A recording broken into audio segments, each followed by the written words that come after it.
మన పక్కనే ఉన్న బంగ్లాదేశ్ ఇప్పుడు సైనిక పాలనలోకి వెళ్లిపోయింది. గత 15 ఏళ్లుగా బంగ్లాను ఏకఛత్రాధిపత్యంగా ఏలుతున్న షేక్ హసీనాకు వ్యతిరేకంగా దేశవ్యాప్తంగా అల్లర్లు మొదలయ్యాయి. ఎందుకంటే ప్రభుత్వ ఉద్యోగాల్లో రిజర్వేషన్ల గురించి చైనా కుయుక్తులు, పాకిస్తాన్ ఐఎస్ఐ ఎగదోయడంతో బంగ్లాలోని ప్రతిపక్ష పార్టీలైన బంగ్లాదేశ్ నేషనలిస్ట్ పార్టీ, నిషేధానికి గురైన జమాతియా ఇస్లామీలు విద్యార్థులను రెచ్చగొట్టాయి. దీంతో చల్లారిందనుకున్న ఉద్యమం కాస్త తీవ్ర రూపం దాల్చింది. అలా ఎదురు తిరగడంతో ఉక్కుపాదంతో అణిచివేసింది ప్రధాని షేక్ హసీనా. దీంతో ఎక్కడో మెల్లిగా యూనివర్సిటీల్లో మొదలైన ఉద్యమం కాస్త శత్రు దేశాలు, దేశంలోని అసాంఘిక శక్తులు కలిసి షేక్ హసీనా రాజీనామా చేయాలని డిమాండ్ చేశాయి. చివరకు లక్షలాది మంది ప్రధాని హసీనా, ఆమె పార్టీ అవామీ లీగ్కు వ్యతిరేకంగా వీధుల్లో కూడా పోరాటాలు మొదలుపెట్టారు. ఆర్మీని రంగంలోకి దించిన హసీనా వందలాది మందిని కాల్చి చంపించింది. దీంతో ఆందోళనలు మరింత పెరిగాయి. సామాన్య ప్రజలు కూడా ఈ ఆందోళనలో పాల్గొన్నారు. ఎట్టి పరిస్థితుల్లో ప్రధాని హసీనాని ఒప్పుకోం, ఆమె దిగిపోయే వరకు ఆందోళన విరమించమని చెప్పారు. చివరకు ప్రధాని హసీనా ఇంటిని చుట్టుముట్టి దాడి చేశారు. ఇంట్లోకి చొరబడి మొత్తం ఇంటిని ధ్వంసం చేసేశారు. విలువైన వస్తువులను దోచుకెళ్లిపోయారు ఆందోళనకారులు.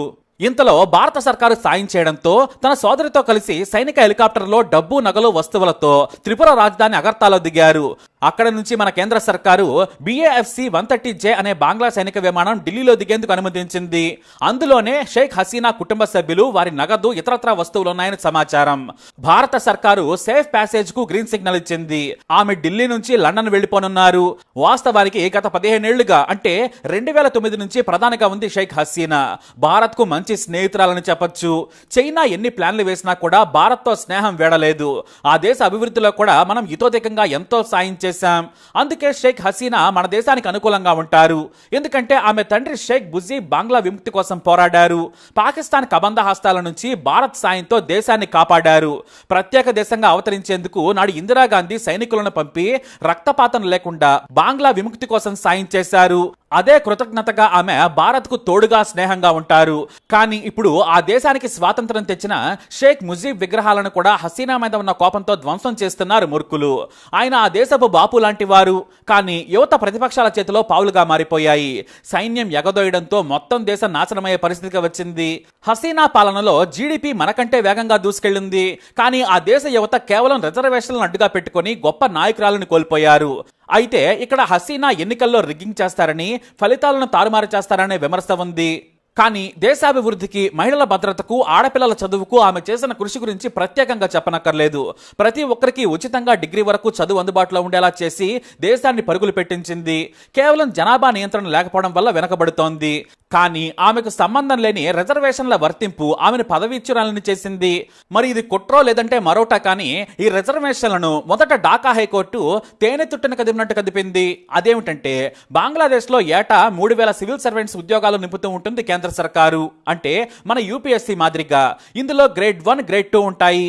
అది కూడా పూర్తి స్థాయిలో అభ్యర్థులు క్వాలిఫై అయితేనే 3000 మందిని భర్తీ చేస్తుంది సర్కారు. కానీ ప్రతి ఏటా 2700కు మించి భర్తీ చేయడం లేదు. కానీ అత్యున్నత ఉద్యోగాల్లో నాడు బంగ్లాదేశ్ విముక్తి కోసం పోరాడిన వారి కుటుంబాలకు 30% రిజర్వేషన్ ఇవ్వాలనేది ఢాకా హైకోర్టు తీర్పు. దీనిపై తీవ్రమైన వ్యతిరేకత వ్యక్తమైంది. ఎందుకంటే ఫ్రీడమ్ ఫైటర్స్ పిల్లలు, మనవళ్ళు, మనవరాళ్లు అంతా అవామీ లీగ్కు చెందిన పార్టీలోనే ఉన్నారు. దీంతో షేక్ హసీనా పార్టీకి చెందిన వారికే లబ్ధి చేకూరుతుందని, ఇది కుట్ర అని ప్రతిపక్షాలు ఆరోపించాయి.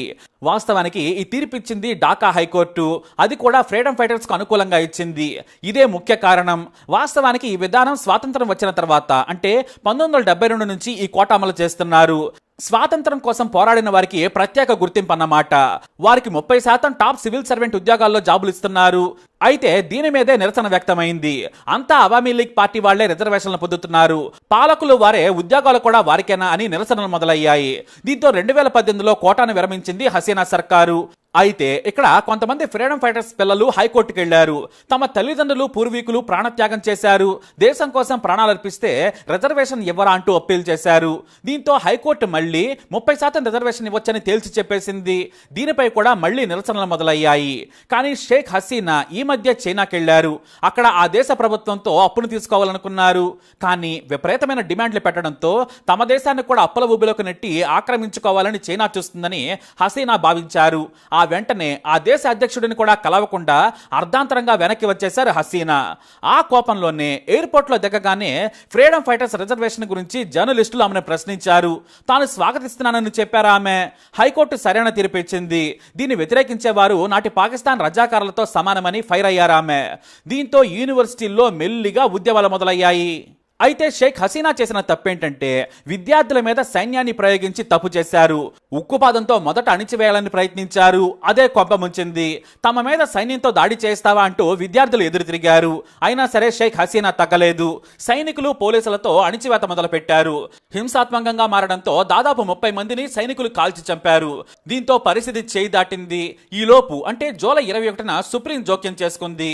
మొత్తం రిజర్వేషన్ ఎత్తేస్తున్నాం, కేవలం 7% పరిమితం చేస్తున్నాం, 1% మాత్రం దివ్యాంగులు ట్రాన్స్జెండర్లకు ఇచ్చేలా తీర్పునిచ్చింది. దీంతో ఉద్యమం సద్దుమణిగినట్లు అనిపించింది. కానీ అప్పుడే మొదలైంది అసలు రాజకీయం. తెర వెనుక విదేశీ శక్తులు ఆందోళనకారులను ప్రోత్సహించాయి. మొత్తం రిజర్వేషన్లను ఎత్తేయాలి, 100% ప్రతిభ ఆధారంగా టాప్ సివిల్ సర్వెంట్ ఉద్యోగాలు ఇవ్వాలని డిమాండ్ చేశారు.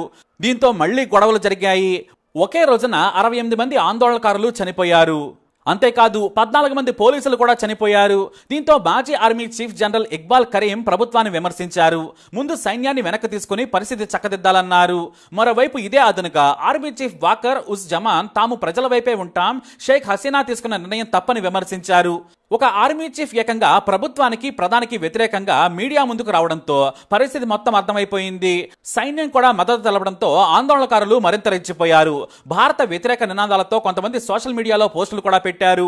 షేక్ హసీనా ఇంటిని చుట్టుముట్టారు. ఆమె కుటుంబంతో సహా పారిపోయి ఆర్మీ బేస్ లో దాక్కున్నారు. ఆర్మీ చీఫ్ గంట సమయం ఇచ్చారు.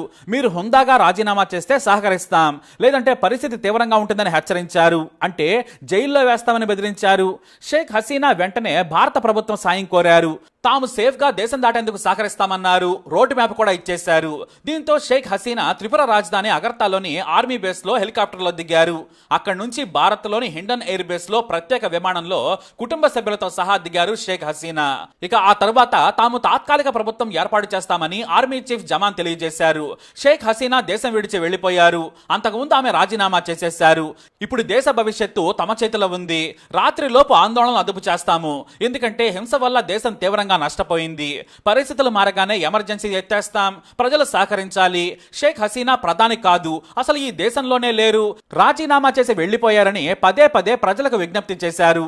అయితే షేక్ హసీనా కొడుకు సాజిద్ వాజిద్ జాయ్ ఫేస్బుక్ లో ఓ పోస్ట్ పెట్టారు. ప్రజలు ఎన్నుకోకుండా కొంతమంది అధికారం చేపట్టాలి అనుకుంటున్నారు, వారిని అనుమతించొద్దు. దేశ భవిష్యత్తు మీ చేతిలో ఉంది.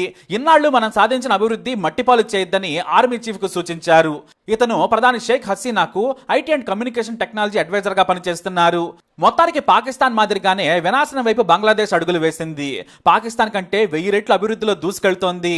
బట్టల తయారీలో ప్రపంచానికి ప్రొడక్షన్ సెంటర్ గా మారింది. కానీ ఈ హింస వల్ల ఎగుమతులు నిలిచిపోయి మొత్తం ఆర్థిక వ్యవస్థ నిలిచిపోయింది. మరైతే కొత్త ప్రభుత్వాన్ని ఏర్పాటు చేసేందుకు సహకరిస్తామని ఆర్మీ చీఫ్ అంటున్నారు. ప్రతిపక్ష నేతలతో మాట్లాడిన తర్వాత నిర్ణయాన్ని ప్రకటించినట్లు చెబుతున్నారు. కానీ మొత్తం పవర్ చేతిలోకి వచ్చాక తానే దేశాన్ని ఏలుతానంటాడా, లేదంటే ప్రతిపక్షాన్ని కలుపుకొని దేశంలో కొత్త ప్రభుత్వం ఏర్పాటు చేయిస్తారా అనేది మాత్రం చూడాలి. అయితే ఇప్పుడు మాత్రం మన దేశానికి తీవ్ర నష్టం. అక్కడ హింస చెలరేగినా, ఆర్థికంగా కూరుకుపోయినా కూడా మన దేశంలోకి విపరీతంగా వలసలు పెరుగుతాయి. మరోవైపేమో ఇటు చైనా, పాకిస్తాన్ బంగ్లాదేశ్ ను గుప్పిట పెట్టుకుంటాయి. మరీ ముఖ్యంగా చైనా అప్పిచ్చి మన మీదకి ఎగదేయొచ్చు.